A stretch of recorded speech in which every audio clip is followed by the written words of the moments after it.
권불 10년이라는 말이 있습니다.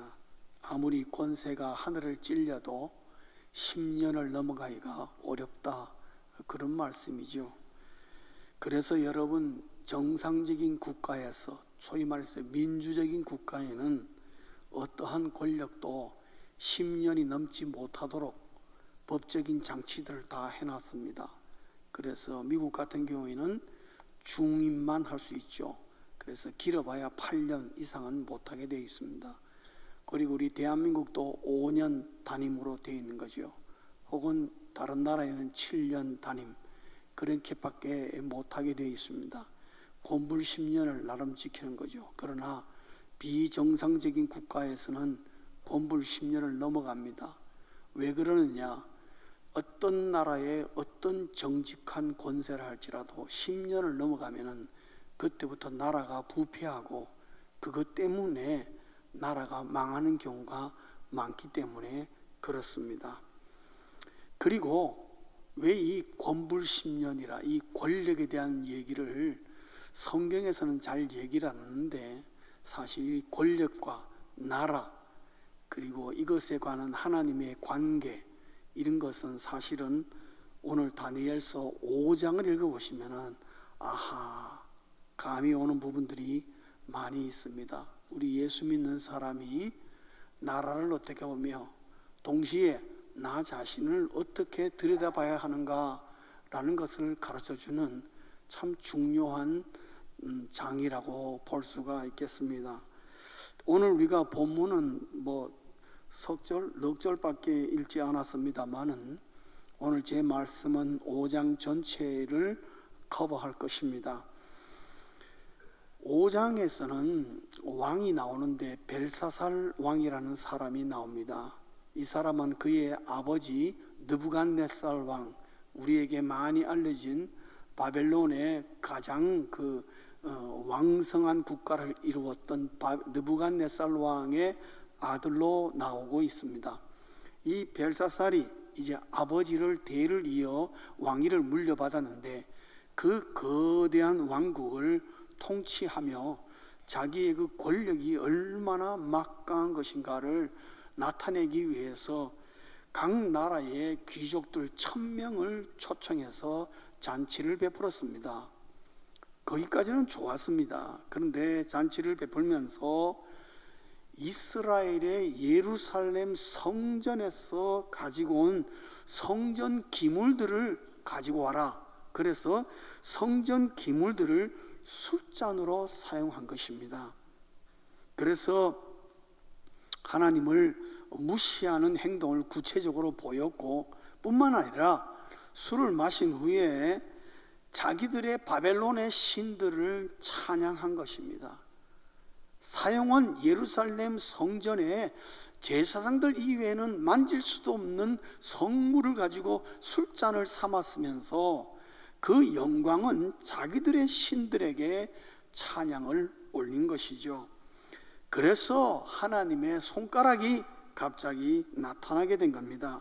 그것이 오늘 25절에 나온 것처럼 그 벽에다가 글씨를 썼는데 손가락이 메네메네 데겔 우바르신이라는 글씨가 나타나게 되었고, 이게 전부 아람어인데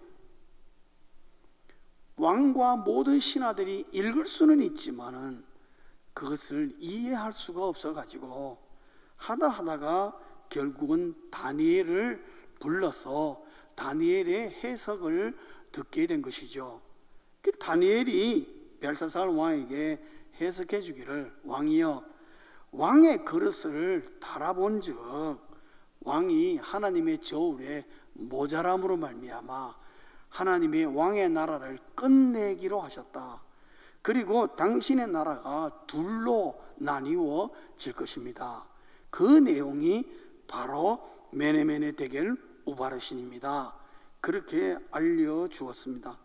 그러자 그날 밤에 벨사살 왕이 죽고 나라도 망하고 그 거대한 왕국이 하루아침에 망하고 메대 사람 다리오라는 왕에게 나라가 넘어가고 만 것이죠. 그것이 5장에 나온 내용입니다. 오늘 이 말씀 속에서 왜 하나님은 벨사살 왕을 죽였을까? 우리가 생각할 때에 예루살렘의 성물들을 술잔으로 사용하시니까 죽어마땅하다, 그렇게 생각할 수가 있습니다. 맞습니다. 죽을 짓을 벨사살이 행했습니다.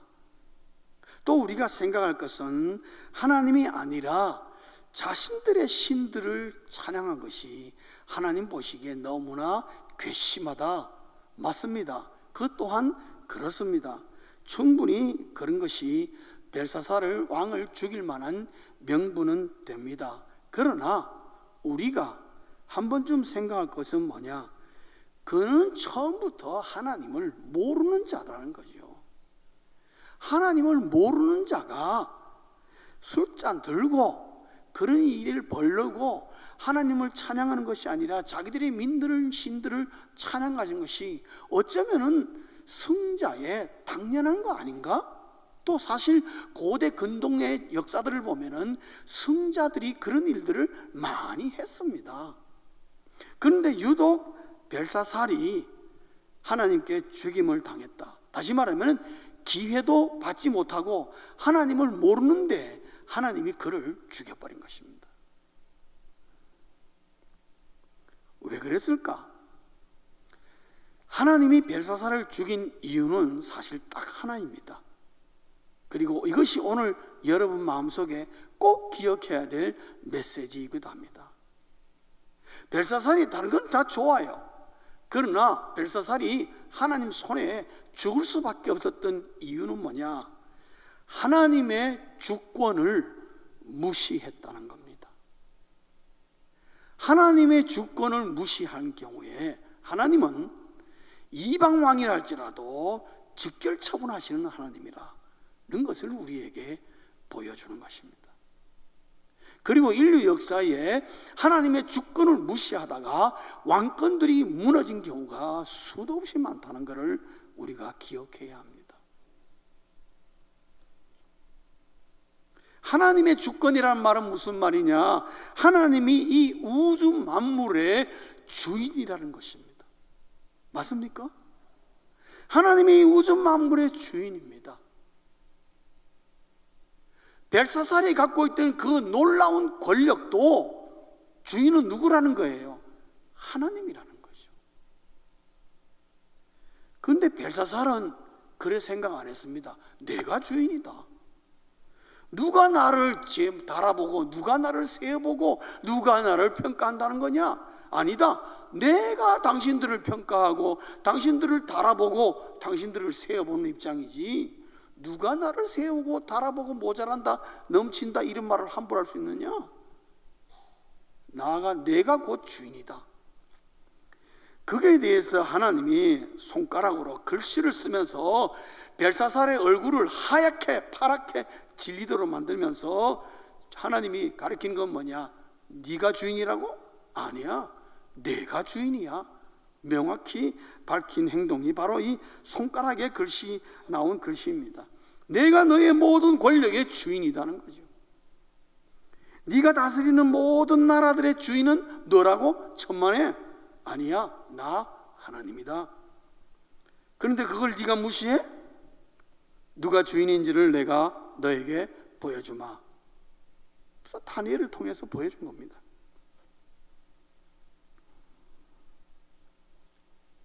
사랑하는 성도님 여러분, 우리 예수 믿는 그리스도인은 하나님의 주권 사상을 머릿속에 담고 있어야 됩니다. 아닙니다.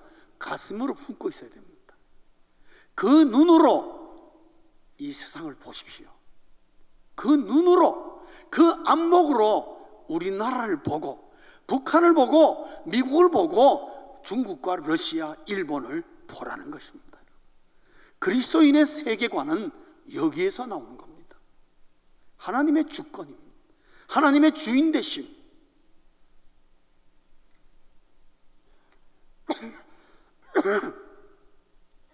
근데 이 시대에 여러분 아시겠지만은요, 대한민국을 둘러싸고 있는 열강들의 지도자들이 전부 강성입니다. 미국이 대통령이 강성이 별로 없어요.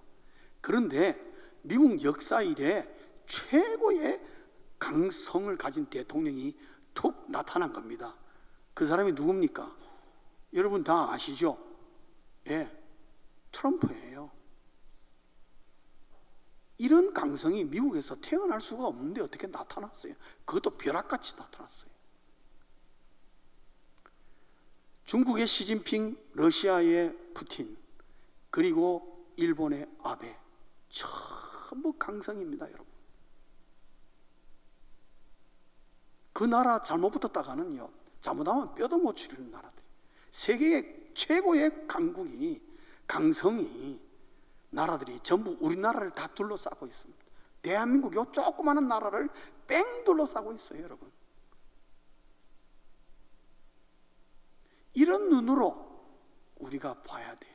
하나님이 왜 이 시대에 우리의 열강들을, 안 그래도 버거운데 저 열강들의 지도자들을 전부 다 강성으로 세우셨을까?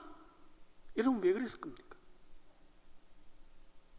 그것을요, 다른 거로 보면 설명이 안 됩니다. 그러나 하나님이 주인이라는 것으로 보면은요, 하나님의 귀한 섭리가 있다. 그래서 저는 문재인 대통령을 위해서 기도합니다. 그분이 뭐 똑똑하냐, 잘하냐, 못하냐 상관없어요.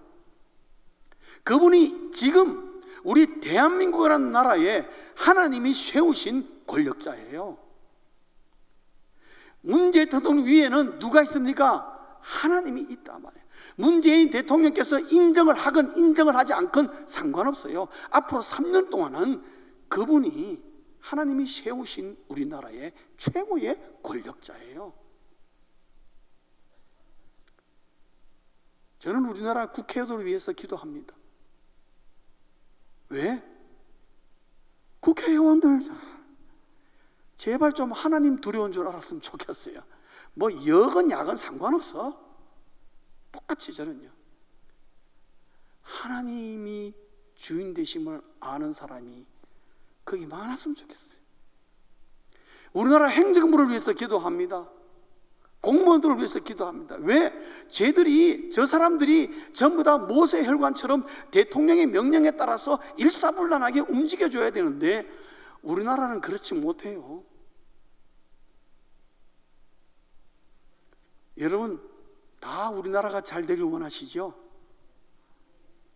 그러면은 우리나라의 이런 분들을 위해서 비평하기 전에 그들이 이 시대에 우리 대한민국을 위해서 세운 하나님의 종들이라는 관점으로 그들을 보고 그들을 위해서 기도하고, 그들이 하나님이 주인 되심을 깨닫게 하시고 하나님이 무서운 줄 알게 하시고 하나님 앞에 무릎 꿇는 자들 되게 해달라고 기도해야 될 책임이 우리에게 있는 것입니다. 우리가 그런 기도를 하는 한 하나님은 절대로 우리 대한민국을 버리시지 않습니다. 대통령이 잘못하고 국회가 잘못하고 행정부가 엉망이라 할지라도 하나님은 우리 대한민국을 굳건하게 세우실 것입니다. 왜 그러느냐? 우리의 기도가, 그런 기도가 있는 한 그렇다는 거예요. 그런 관점으로 볼 때에 우리가 대한민국을 위해서, 지금의 문재인 대통령의 그 정권을 위해서 할 수 있는 최고의 조종자가 될 수 있는 위치가 우리 예수 믿는 그리스도인이에요. 우리가 갖고 있는 하나님의 주권 사상에서 나오는 거예요. 하나님이 주인 되신다. 그 말은 뭐냐? 아무리 나라가 오합지졸해도 우리가 하나님의 주권 사상을 믿고 있는 한 하나님이 우리 나라를 조정하시고 다스리시고 주관하신단 말이죠. 아무리 열강이 강성이고 뭐라 그래도 마음대로 안 되는 거예요. 저는 그래서 우리 예수 믿는 그리스도인들은 나라를 가지고 정책을 가지고 갑이야 업이야 싸우기 전에 하나님이 주인 되심을 알고 그 앞에 엎드려 기도하는 사람이 많을 때에 정책이 잘못되었다 할지라도 하나님이 바로잡아 주실 것이요, 대통령의 마음이 뭔가 삐뚤어졌다면 하나님이 바로잡아 줄 것이요, 국회의원들의 마음도 하나님이 잡아주실 것이요, 행정부의 모든 장관과 이하 모든 공무원들의 마음도 잡아주시라 저는 믿습니다. 왜요? 하나님의 주권으로. 대한민국이 오늘까지 지내온 것은 하나님의 주권 때문에 그런 거예요. 이걸 우리가 깨닫는 것이 정말 중요합니다. 벨사살은 그거를 몰라가지고 무시하다가 자기도 죽을 뿐만 아니라 자기 나라까지 말아먹었습니다. 그 거대한 왕국을. 그러기 위해서 기도만 하면 되느냐? 아닙니다. 우리 한 사람 한 사람이 하나님이 나의 모든 것의 주인이심을 믿어야 합니다. 성도님 여러분, 여러분의 삶의 모든 것이 하나님의 것이라는 것, 하나님이 주인 되심을 고백하십니까? 정말입니까? 진짜입니까? 하나님이 오늘도 여러분에게 건강하게 해주시는 겁니다. 하나님께서 여러분에게 물질도 주시는 겁니다. 하나님께서 여러분에게 직장도 주시고 사업도 주시고 여러분의 자녀도 주시고 여러분의 모든 것을 하나님이 주관하신다는 것을 우리는 알아야 됩니다. 국가만 그린 것이 아니라 우리의 개인적인 삶도 그래야 됩니다. 그리고 그것을 하나님이 하나하나 하나님의 저울로 달아보는 겁니다. 말은 쉽습니다. 그러나 우리의 삶 속에 다 하나님의 것이라고 그러면서도 실질적으로 내 삶 속에 내 마음대로 결정하고 내 마음대로 쓰고 내 마음대로 합니다. 그러면은 그는 고백은 그렇게 할지 모르지만은 실제 삶 속에서는 하나님의 주권 사상이 아니라 벨사살과 별로 다를 바가 없다 이 말씀입니다. 이거를 우리가 꼭 기억해야 될 필요가 있습니다. 하나님의 저울을 달아볼 때의 저울 추가 뭐냐? 하나님의 주권을 인정하느냐 부정하는 거예요. 여러분의 삶 속에서 사소한 것이라 할지라도 하나님의 주권을 인정하는 자는 꼭 하나님께 먼저 물어본다 이 말이에요. 여러분 물어보십니까? 물어보셔야 됩니다. 그게 하나님의 주권을 인정하는 모습이에요. 비록 사소한 것이라 할지라도, 별거 아닌 것이라 할지라도 하나님께 물어보는 습관, 하나님께 물어보려고 하는 그 마음, 기도 한 번이라도 하고 하나님 이것을 하겠까요 말까요? 이렇게 해야 될까요 말까요? 사업을 한다든지 직장을 한다든지 뭐를 하든지 간에 내 좋은 대로 하는 것이 아니라 하나님이 원하는 게 뭔지. 왜? 그분이 내 인생의 주인이시니까. 그렇지 않습니까? 어떤 면은 너무나 당연한 것인데 종인 내가 주인 행세를 하는 거꾸로 된 모습을 보일 때가 있다는 거죠.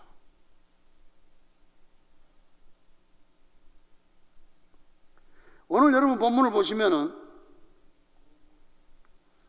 다니엘이라는 인물이 등장합니다. 다니엘의 인식은 벨사살 왕과 너무나 달랐습니다. 여러분 성경 한번 볼까요? 다니엘서 5장 18절 한번 보겠습니다. 다 같이 읽겠습니다. 시작.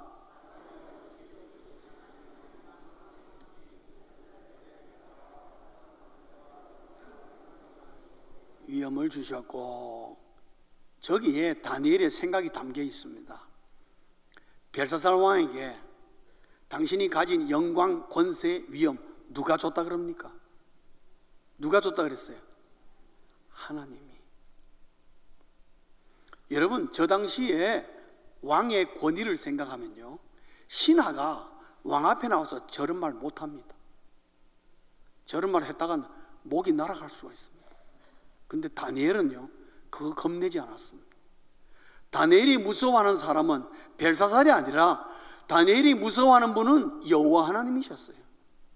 그래서 왕이요 지극히 높으신 하나님이 당신에게 줬다고.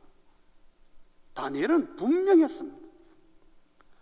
성도님 여러분, 우리 예수 믿는 사람이 여러분 주변에 정치하는 사람이 있습니까? 혹시 저 그렇게 그럴 일은 없겠지만 문재인 대통령이 이 설교를 듣고 저를 부르신다면은 저는 가가지고 딱 한마디 할 거예요. 하나님이 지금 당신의 위치에 당신을 앉혔고 하나님이 이 나라의 주인이시고 하나님이 당신 인생의 주인입니다. 당신이 그것을 알아야 되고 그걸 믿고 힘들고 어려울 때마다 주인 되는 하나님 앞에 물어보시고 무릎 꿇고 그분에게 답을 얻으세요. 저는 그렇게 말하고 싶어요. 그게 이 나라를 잘 살게 하는 가장 좋은 지름길이요, 최선의 길입니다. 여러분 주변에 혹시 정치인 있습니까? 그렇게 마셔요. 당신 하나님 두려운 줄 알아야 돼. 하나님이 이 나라의 주인이야. 당신이 그 자리에 앉게 한 것은 하나님이 앉게 하신 거고, 하나님이 앉게 하셨다는 것은 하나님을 당신이 인식하고 있어야 되고, 하나님을 알아야 되고, 하나님께 물어봐야 되고, 하나님을 믿어야 된다고 그렇게 얘기해 줄 줄 알아야 됩니다. 그게 올바른 그리스도인이 정치하는 사람에게 해줄 수 있는 최고의 충고인 것입니다. 행정하는 사람에도 그렇게 해야 돼요. 공무원들에게도 그렇게 얘기해 줘야 돼요.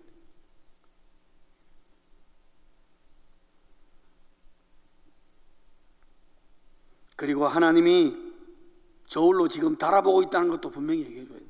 하나님이 다 재보고 있다. 다니엘은 그걸 분명히 했습니다. 그래서 오늘도 뭡니까? 왕이여, 당신이 하나님 저울에 지금 어떻게 해요? 모자란다, 부족한다.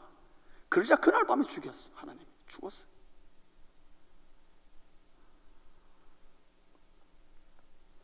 오늘 내 성도가 유념해야 될 사항은 하나님의 주권을 인정하는 겁니다. 우리가 하나님의 주권을 인정하지 못하면 이 나라가 어떻게 되겠습니까, 여러분? 우리가 하나님의 주권을 인정해야 한다. 우리만이라도 하나님의 주권을 인정하시고, 하나님의 주권 앞에 우리가 무릎 꿇고 이 나라를 위해서 기도할 때마다 그렇게 기도해야 되고, 이 나라의 정권을 위해서 기도할 때마다 그렇게 기도해야 되는 것입니다. 하나님의 주권으로 다스려 달라고.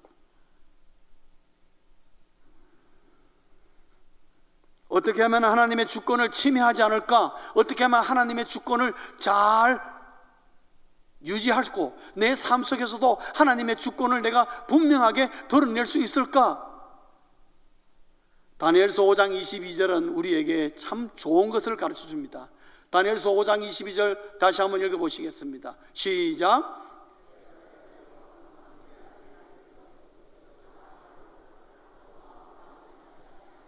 아하, 벨사살에게 뭐라 했냐면 왕은 그의 아들이 되어서, 저기에 그의 아들, 그가 누굽니까?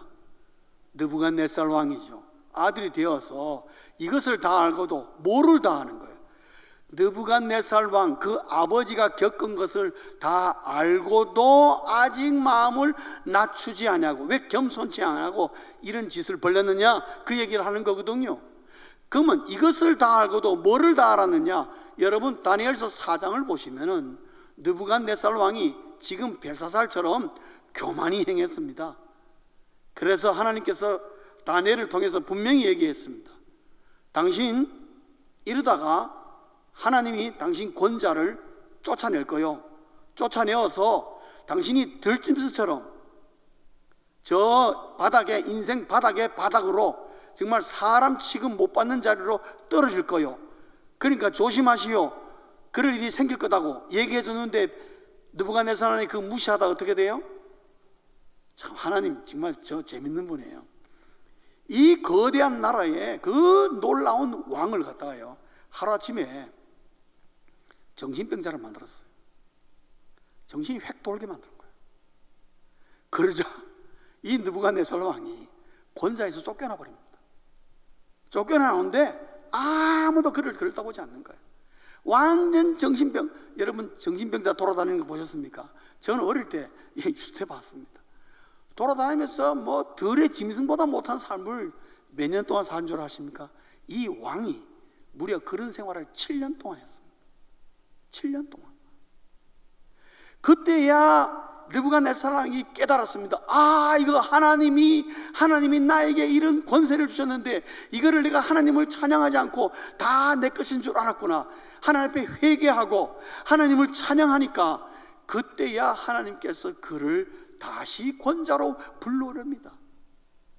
그래서 마지막 왕으로서의 임무를 수행하게 합니다. 그런데 그 아들 벨사살이 그걸 눈으로 다 봤다 이 말이에요. 봤으면은 뭐로 삼아야 됩니까? 아버지의 경우를 반면 교사로 삼아야죠. 그걸 거울로 삼았어야죠. 그런데 벨사살이 그거를 다 알면서, 지금 이것을 다 알고도 네가 지금 또 아버지와 똑같은 그 일을 행하느냐? 다니엘이 그 말하고 있는 겁니다. 그래서 다 알고 있는 벨사살이 그것을 반복할 때에 하나님이 칼을 때 친 겁니다. 사랑하는 성도님 여러분, 오늘의 성도에게도 반면교사가 있는가? 우리가 하나님의 주권을 어기지 않고 언제든지 하나님의 주권을 잘 유지하고 잘 지킬 수 있는 반면교사가 있는가? 반면교사 있습니다. 너무나 훌륭한 반면교사가 있습니다. 여러분이 가지고 있는 신구약 66권, 이 안에 나온 모든 인물들이 다 우리의 반면교사입니다. 한 명도 예외 없습니다. 한 명도 예외 없습니다. 이 사람들이 잘했건 못했건 하나하나가 전부 우리의 반면교사입니다. 그렇기 때문에 우리가 하나님을 경외하고 하나님을 정말 주권을 인정하며 살려고 마음만 먹어서 성경을 조금만 들여다보면 다 알 수 있습니다. 아, 이런 경우는 이렇게 해야 되고 저런 경우는 저렇게 해야 되는 거구나. 사도행전 5장에 보면은 아나니아와 삽비라 사건이 나옵니다. 아나니아 삽비라가 잘못해가지고 베드로에게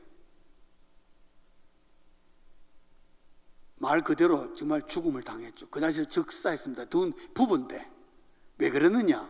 그 앞장을 보면은 바나바라는 사람이, 이 사람이 정말 하나님을 믿고 하나님 말씀대로 살려고 하다가 자기의 전 재산을 팔아가지고 교회 앞에 내놨습니다. 그래서 교회가 가난한 자들에 대해서 구제에 잘 사용하고 있는 거죠. 아나니아와 삽비라도 그걸 보고 성령의 감동을 받았어요. 아, 우리도 그렇게 해야 되겠다. 그런데 재산을 다 팔았거든요. 파는 데까지는 좋았어요. 팔고 베드로에게 교회 앞에 딱 가져올 때에 어떻게 해요? 그 일부를 꼬부쳤어요, 뒤로. 그래서 반면 교사로 삼는 건 좋은데 삼으려면 똑바로 삼아야지. 어설프게 삼았다가 흉내만 내다가 오히려 큰 코를 다친 거예요. 아나니아와 삽비라 케이스도 가보면은 하나님의 주권을 어떻게 해요? 무시한 거예요. 아나니아와 삽비라가 바나바의 행한 행동에서 그거를 봤어야 되는데, 그것이 핵심이라는 걸 잘 봐야 되는데 그거를 놓치고 팔고 교회 앞에 바치고 그로 말미암아 교인들에게 칭찬받고 교인들에게 막 칭송받는 거, 그것만 보다가 그만 자기들이 성령으로 말미암아 죽임을 받는 장면이 나옵니다. 두 번 다시 일어나서는 안 될 일을 범하게 된 거죠. 사랑하는 성도님 여러분, 오늘 우리에게 반면교사는 성경을 뒤지면은 너무너무 많습니다. 그러나 오늘 본문 가운데서도 우리에게 반면교사가 등장합니다. 누굽니까? 다니엘이라는 사람이죠. 그 시대에 가장 신뢰받았던 이방인이 누구였느냐? 다니엘이었습니다. 여러분. 그 시대에 왕에게 들어 쓰임을 해서 가장 고위직에 있던 자가 누구냐? 다니엘입니다. 그래서 다니엘이 이방 나라에 포로로 잡혀왔으면서도 이 다니엘이 철저하게 자기직이 정치 권력을 가지고 하나님의 주권 사상을 펼치는 데에 전력했던 인물이 바로 다니엘입니다. 그래서 다니엘이 가장 고위직에 있는 동안에 나라는 문제가 없었습니다. 그러나 벨사살 왕이 올랐을 때에 다니엘은 공교롭게도 은퇴했습니다. 은퇴하니까 이 문제가 발생한 거예요. 그래서 그 시대의 왕들이 다니엘을 높이 들었었습니다.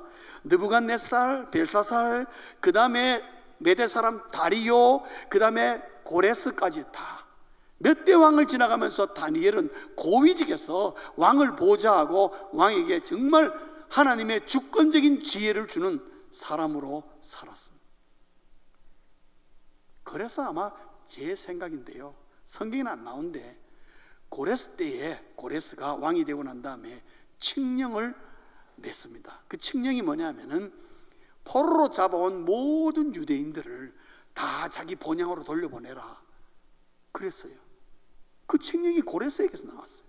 그런 말미암아 우리에게 느헤미야와 에스라가 쓰여진 것을 우리가 알게 되는 거죠. 그런데 그 영향력이 아마 다니엘로 말미암아 온 것이 아니었을까 혼자 그렇게 생각합니다. 성경에는 안 나와 있어요.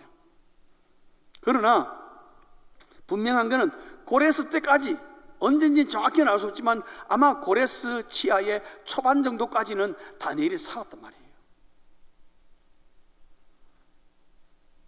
다니엘은 철저하게 하나님을 경외함으로 포로였지만은요, 정말 자유로운 사람으로 살았습니다.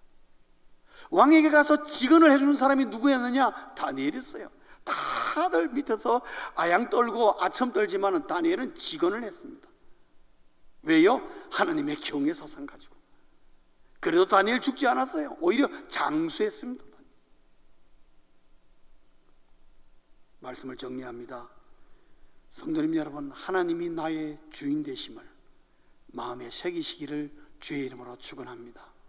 우리의 삶 속에서 언제든지 하나님의 주권을 인정하고 내 인생의 주인은 하나님이심을 고백하고 실질적으로 내 인생의 무서운 일 때마다 하나님께 물어보면서 우리의 걸음을 앞으로 나아가는 그런 걸음이 되어야 된다 하는 것입니다. 아직도 이 세상에는 하나님 무서운 줄 모르고 사는 사람들 많습니다. 벨사살처럼, 어쩌면 벨사살보다 더한, 그런 말미암아 이 세상이 참 부조리하고 불평등하고 정말 우리가 불평하려면 한도 끝도 없습니다. 그럼에도 불구하고 정죄는 여러분 하나님께 맡기십시오. 왜요? 그분이 누구니까? 주인이시니까. 그리고 그런 세상의 조류에 휩쓸리지 않도록 조심해야 합니다. 성도님 여러분, 하나님을 경외하십니까? 아멘이시요? 하나님을 경외하는 사람의 시작은 하나님의 주권을 인정해 나가는 것입니다. 하나님의 주권을 믿고 언제든지 하나님을 두려운 줄 알아야 이 세상에서 하나님의 주권을 가진 그리스도인으로 올바른 모습을 세상 사람들에게 보여줄 수가 있습니다. 그리고 우리가 잊지 말아야 할 것은 나 한 사람 한 사람을 위해서도 오늘도 하나님이 나를 저울로 달아보고 있다. 지금도 하나님은 나를 재고 있다는 것을 잊지 마시기 바랍니다. 그러므로 하나님이 우리에게 반면교사로 준 성경을 품에 안고 하나님이 주인 되심을 늘 찬양하며 걸어가는 우리의 삶 되시길 주의 이름으로 축원합니다. 기도하시겠습니다.